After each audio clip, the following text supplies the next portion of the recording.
Okay, so here's something to think about. The Knicks, a team that's been an underdog for decades, are now being credited with helping people recover from political burnout. That's not something you hear every day.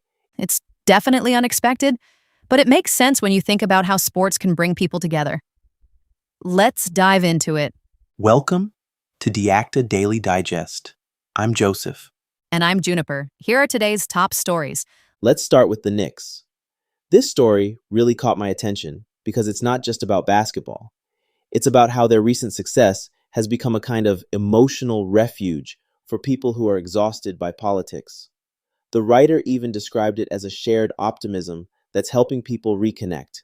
That's such a powerful idea. It's not just about the thrill of a game, it's about what that game represents. The writer mentioned how friends and colleagues found solace in the Knicks, whether it was helping them through a breakup or lifting them out of depression.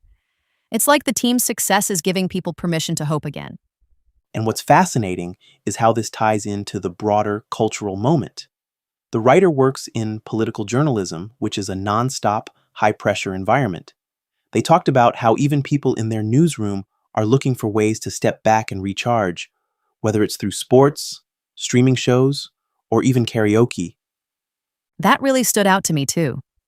It's a reminder that no matter how serious or demanding your work is, everyone needs a break. And it's not just about escaping. It's about finding something that restores you. The writer called these moments restorative, which I think is such a perfect word for it. Exactly. And it's not just about personal well-being. The writer made a great point about how these moments of joy actually sustain our ability to care about bigger issues. It's like they're saying, if you want to stay engaged with the world, you need to find ways to recharge. That's such an important perspective, especially now. We're living in a time where it feels like there's always another crisis around the corner. Finding those moments of connection, whether it's through a basketball game or a group chat, is what keeps us going. And the Knicks, of all teams, becoming this symbol of hope, it's almost poetic. They've been underdogs for so long, and now they're this source of collective joy. It's like their success is about more than just basketball. It's about resilience and community. Totally. And it's not just about the games themselves. It's about the conversations and connections that happen around them. The writer mentioned group chats that veer from serious topics to sports, and that's so relatable. It's this shared space where people can connect on different levels. It's also interesting how the writer ties this into their own life. They're balancing a demanding job, a family, and the constant barrage of news. Finding those moments of joy becomes even more crucial in that context.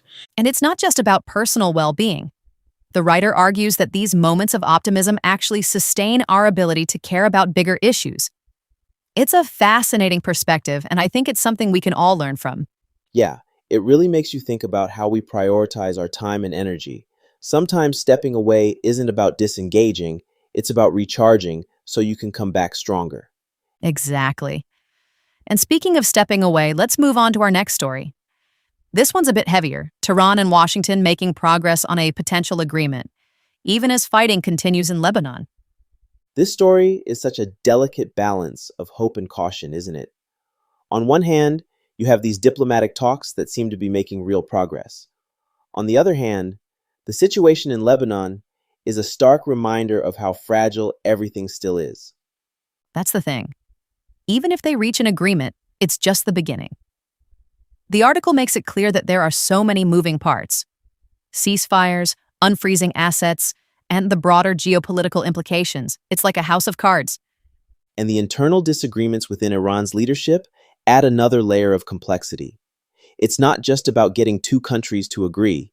It's about navigating all these internal and external dynamics. Exactly. And then you have the U.S. side of things, where public rhetoric doesn't always match what's happening behind the scenes. It's a reminder of how complicated diplomacy can be, especially when both sides are under pressure to show strength. The situation in Lebanon is particularly heartbreaking. The article talks about displacement orders and continued strikes.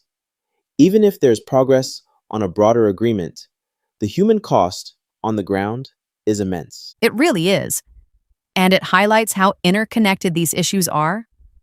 You can't look at the U.S.-Iran talks in isolation. What happens in Lebanon could very well influence whether any agreement holds. It's a stark contrast to the Knicks story, isn't it?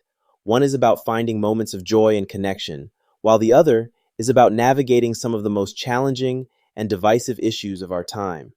True, but I think there's a common thread. Both stories are about resilience in a way.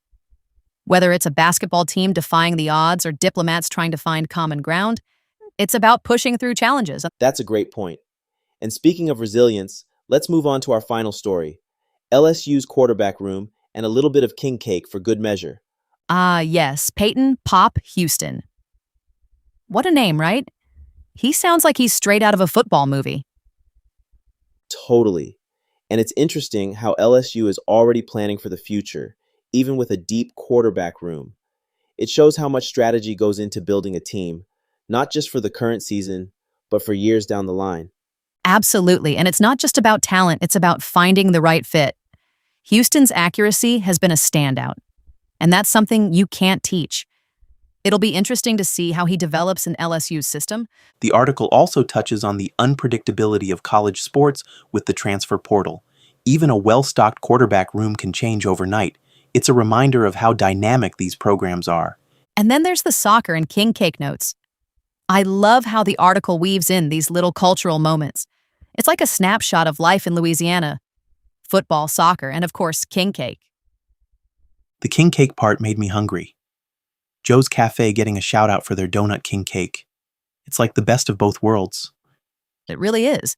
And it's such a Louisiana thing to have a top 5 king cake list. It's not just food, it's a tradition, a point of pride.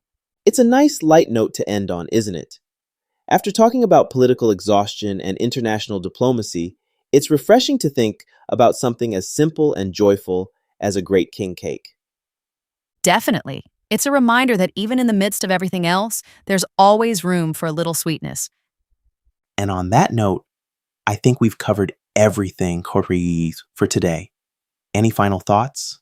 Just that these stories, as different as they are, all highlight the importance of finding connection. Whether it's through sports, diplomacy, or even food. It's those connections that keep us going. Well said. All right. Until next time.